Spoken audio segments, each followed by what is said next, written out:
Ngayon si merchandise, anong difference ni merchandise sa clothing line?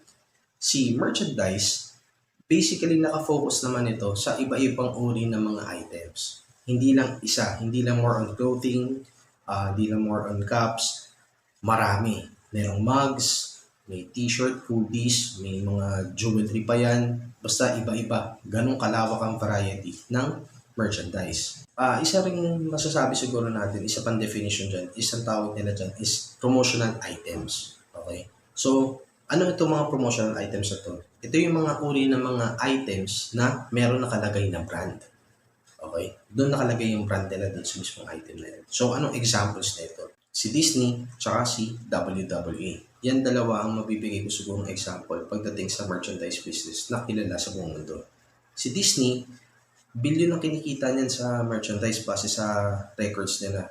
Tapos si WWE, milyon-milyon ang kinikita nila sa merchandise nila. Kahit nung dating-dati pa, nung mga panahon pa ng mga 1980s, 1990s, sobrang lakas na ng bumibenta ng WWE merchandise. Okay? Oh my God. Oh my God.